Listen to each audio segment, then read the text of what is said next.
Terrain social.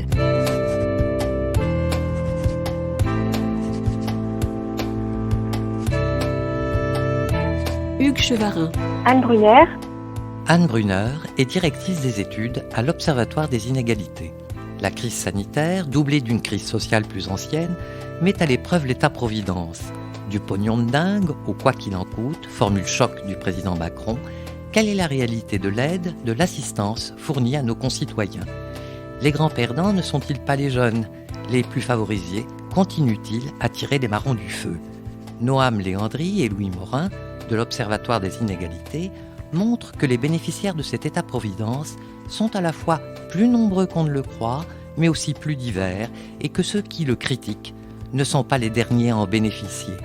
Terrain social, aujourd'hui, se demande dans une formule « tous assistés et alors ?» Terrain social. Bonjour Anne Brunner. Bonjour. Ces notions d'assisté, d'assistanat et d'état-providence sont-elles récentes et portent-elles une image péjorative ? Cette notion de soutien aux plus pauvres, elle existe depuis des siècles. Elle a été portée par l'Église, mais aussi par l'État féodal. Très tôt, on a vu apparaître l'idée qu'il y aurait des bons pauvres et des mauvais pauvres, avec l'idée de faire un tri et de faire subir à ceux qu'on va considérer comme des mauvais pauvres un certain nombre de misères, du contrôle, des sanctions, du travail forcé, de l'enfermement, même parfois au cours de l'histoire. Donc, vous voyez que l'histoire d'une vision peut-être péjorative de la notion d'assistance, elle n'est pas du tout inscrite dans le mot au départ. Quand on pense à assister, c'est apporter un soutien. Dans la notion d'assistance publique, d'assistance sociale, il n'y a absolument rien de péjoratif. Mais pourtant, très tôt dans l'histoire du soutien et de l'assistance, il y a eu cette idée qu'il pourrait y avoir des mauvais pauvres qui profitent du système. Après, on peut aussi utiliser d'autres mots pour parler de la même chose, de cette idée qu'il faut apporter du soutien aux personnes quand elles en ont besoin, créer un filet de sécurité collectif pour amortir les risques que de la vie. Voilà, c'est ce qu'on a vu apparaître avec la notion d'État-providence, qu'il ne faut pas s'en remettre à une solidarité privée, à la discrétion des familles ou même des villages ou des châtelains ou de l'Église pour régler ces questions-là, mais qu'il faut apporter des moyens convenables d'existence à tous et que c'est un droit, pas un privilège, pas quelque chose qui va se décréter du point de vue du pouvoir local. Et ça, aujourd'hui, c'est inscrit dans la Constitution. L'État-providence, c'est ça. C'est le moment, à mon sens, où l'assistance devient un droit. Si au cours de ma vie, je rencontre des difficultés, eh bien, j'ai le droit à une aide de la collectivité et de l'État. Quels sont les bénéficiaires de cet État-providence et peut-on dresser un portrait de cette France-là ? Quand on parle d'aide sociale, on pense d'abord peut-être aux minima sociaux. Nous, ce sont des indicateurs à l'Observatoire des inégalités qu'on suit de près. Le nombre de personnes, par exemple, qui reçoivent le RSA ou celles qui reçoivent un minimum social comme le minimum vieillesse ou l'allocation adulte handicapé parce qu'elles n'ont pas de ressources ou des ressources qui sont situées sous un minimum que la société estime comme indispensable pour vivre. Du coup, pour nous, c'est des indicateurs intéressants parce que, en réalité, ce que ça dit, c'est un peu l'état de la pauvreté dans notre pays, l'état des personnes qui justement ne reçoivent pas, n'ont pas ces moyens très bas, mais minimum qu'on estime qu'elles doivent avoir. Donc il y a à peu près 2 millions de personnes actuellement qui touchent le RSA. Si on compte en plus les personnes qui reçoivent des minima sociaux tels que l'allocation adulte handicapé ou le minimum vieillesse, ça fait 4 millions de ménages et ça ferait à peu près avec leurs enfants et leurs conjoints 6 millions de personnes. L'État social, il ne s'arrête pas là, il comprend aussi les indemnités en cas de maladie, en cas d'accident du travail, de maternité, les indemnités de chômage, les retraites, les prestations familiales quand on a des enfants, un certain nombre de prestations qui sont versées à des moments dans la vie où on en a besoin. Alors, par exemple, les allocations familiales, ça représente 13,5 millions de foyers. Si on compte donc toutes les personnes qui vivent dans ces foyers, ça ferait 32 millions de personnes, c'est-à-dire la moitié de la population française à un instant T. Sans doute une grande partie des Français en a bénéficié à un moment dans sa vie, en tant qu'enfant, en tant que parent. Et puis, plus largement, on peut aussi considérer que dans cet État-providence, il faut inclure la gratuité de nombreux services publics, les services de police, de justice, qui sont indispensables au fonctionnement de la société. Mais en ce moment, par exemple, la santé, la gratuité de l'hôpital et des soins de santé, on voit que ça nous sépare beaucoup d'autres pays où ça n'existe pas et que c'est un bien collectif très important, cette solidarité autour de la santé. Et puis on pourrait signaler aussi, par exemple, dans une comparaison avec les États-Unis, la gratuité de l'enseignement supérieur. Ça fait de la France un État où le système de protection sociale et de services publics assure des droits à l'ensemble de la population. Il faudrait même actualiser peut-être encore ça en ajoutant aujourd'hui, avec les effets du confinement et les mesures prises par le gouvernement, l'activité partielle, les aides aux entreprises, etc. Vous voyez que la solidarité et l'assistance, elle prend des formes multiples qui concernent pratiquement tout le monde à certains moments de sa vie. Ce modèle ne va pas sans quelques critiques. Comment les appréciez-vous ? Le fait d'apporter de l'assistance ou d'en recevoir, en France, c'est un droit. Ça n'empêche pas de critiquer le modèle social, de dire quand il est trop dispendieux ou quand il n'est pas efficace. Une autre manière de le critiquer, c'est aussi de relever les endroits où il y a des failles. On en voit une très claire du côté des jeunes sans ressources actuellement. Et puis, il y a aussi d'autres critiques qui sont, à mes yeux, de beaucoup moins bonne foi, qui utilisent le mot justement d'assister, d'assistanat dans un sens péjoratif. Mais là, c'est encore une autre histoire avec sans doute des intentions politiques peut-être différentes de celles que j'avais quand je disais oui, il faut critiquer le modèle social, absolument, l'améliorer et puis relever les endroits où on gaspille de l'argent s'il y en a pour mieux l'utiliser. Noam Léandri et Louis Morin disent, je cite, « La France est un pays d'assistés, c'est une bonne chose ». Sur quoi repose cette affirmation ?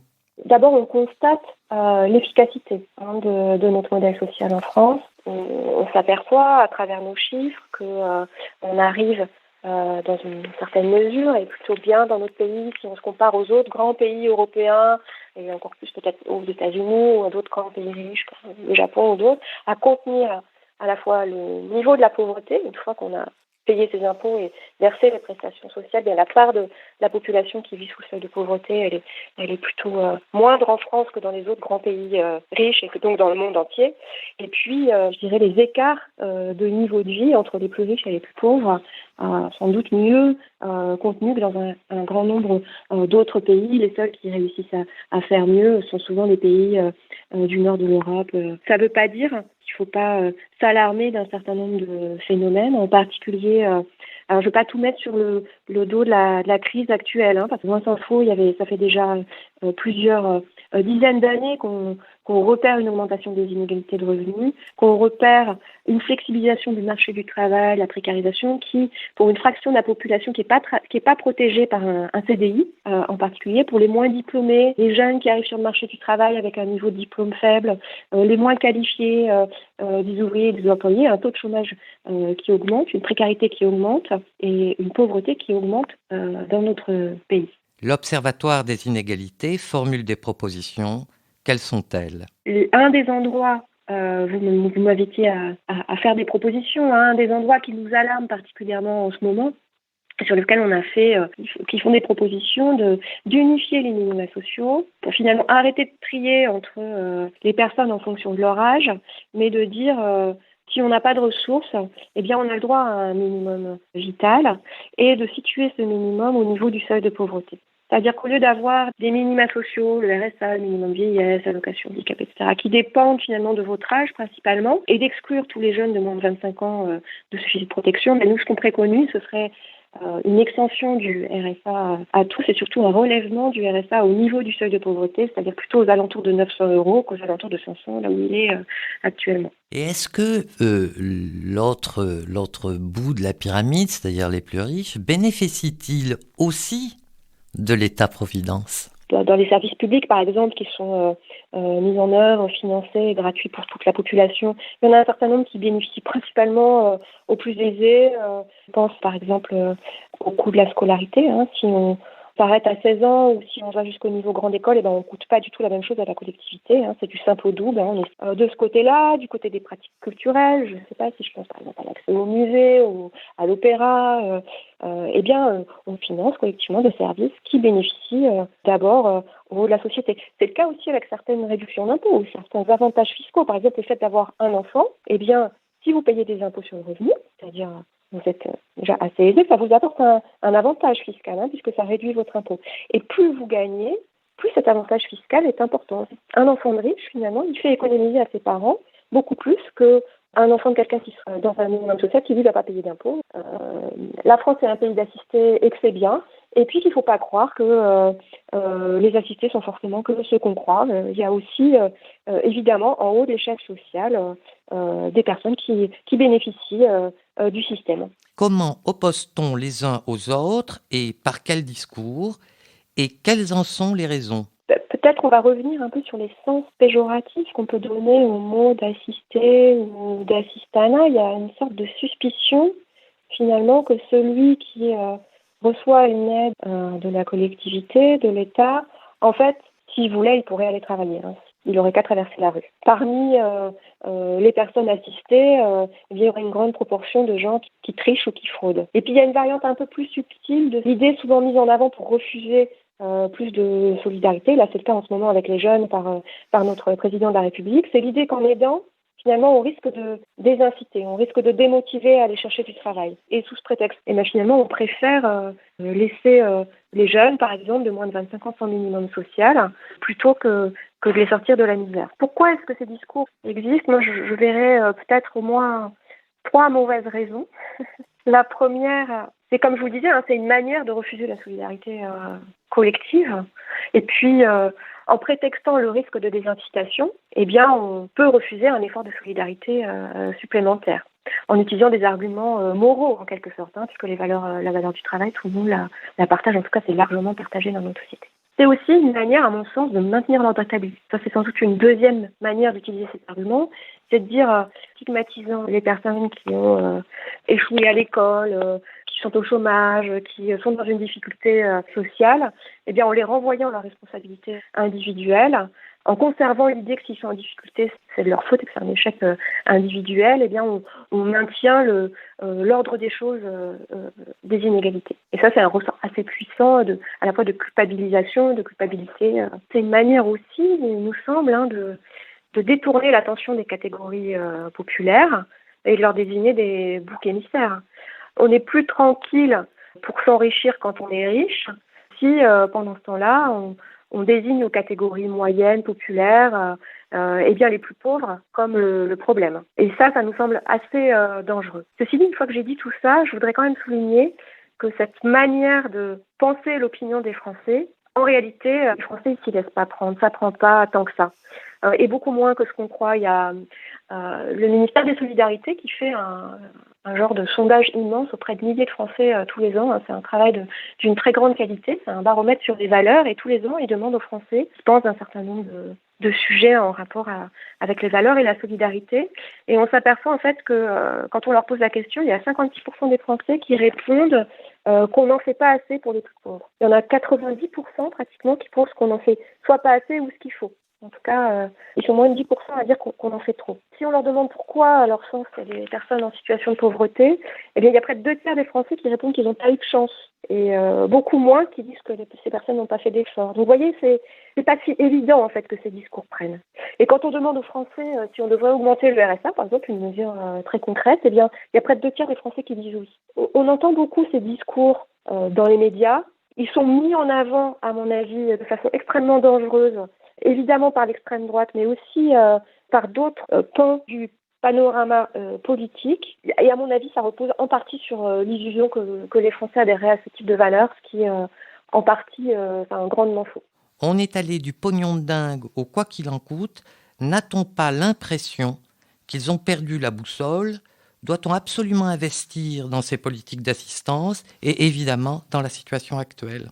Du point de vue de la mesure des inégalités, après tout ce discours, en effet, 2 ans avant, un an avant, sur le pognon de dingue, j'ai été assez étonnée par les mesures gouvernementales qui ont été mises en œuvre pour préserver, je dirais, la structure des revenus d'une très grande majorité de Français. La mise en place de l'activité partielle pendant le premier confinement, puis des autres mesures budgétaires qui ont été mises en œuvre, elles ont permis, grosso modo, de préserver les revenus des Français. Alors, c'est pas vrai partout, les plus pauvres et les plus précaires, les plus démunis, les moyens qui ont été débloqués sont plus modestes et à certains endroits insuffisants. Mais globalement, l'État a réussi à absorber le risque d'effondrement qui se produisait. Votre question, c'est presque est-ce qu'on n'en a pas fait trop? C'est difficile à dire aujourd'hui. Ça dépend grandement de ce que font les autres États à côté, de comment on va pouvoir préserver la confiance dans notre capacité tous à rembourser les dettes qu'on est en train de se créer. Ce qu'on voit, c'est aussi toujours une très grande répugnance à tenir un discours sur les impôts. Ce qui avait précédé la crise du coronavirus, c'est pas seulement le pognon dingue qui date de l'été 2019, si je ne me trompe pas, mais aussi un certain nombre de mesures fiscales en faveur des plus riches. Et là, ce qu'on voit toujours pendant cette période, c'est toujours une promesse absolue et répétée sans cesse qu'il n'y aura pas d'augmentation d'impôts. Et nous, on se questionne là-dessus parce qu'il nous semble qu'il y a toute une partie de la population pour qui ça va, et qui, en fait, au cours de cette dernière année, n'a pas vu tellement ses revenus baisser, ou même pas du tout. Et je pense, par exemple, aux personnes en CDI, aux retraités, aux fonctionnaires, etc. Donc, une grande majorité de la population, certains d'entre eux sont aisés, voire riches, et ils ont même fait des économies, en fait, des économies forcées. Voilà, ils prennent moins de vacances, ils partent moins loin, ils prennent plus l'avion, ils vont plus au restaurant. Ils ont accumulé une épargne très importante. Et sans doute le sentiment aussi, ça c'est une opinion de ma part, mais peut-être aussi le sentiment que ils seraient prêts à donner un coup de main là. Ils voient que pour d'autres, des petits indépendants, des jeunes qui vont avoir du mal à rentrer sur le marché du travail, des personnes qui ont perdu leur emploi ou pas pu renouveler une mission d'intérim ou un CDD dès mars 2020 et qui n'avaient pas assez cotisé pour avoir des indemnités de chômage. Il y a des inégalités qui s'accroissent et sans doute une capacité et un accord, au fond, d'une partie de la population pour contribuer à l'effort et un gouvernement en face qui continue de refuser absolument d'aborder la question fiscale. Et à notre avis, là, il y a quelque chose qui cloche. Merci Anne Brunner. Je rappelle que vous êtes directrice des études à l'Observatoire des inégalités. Terrain social.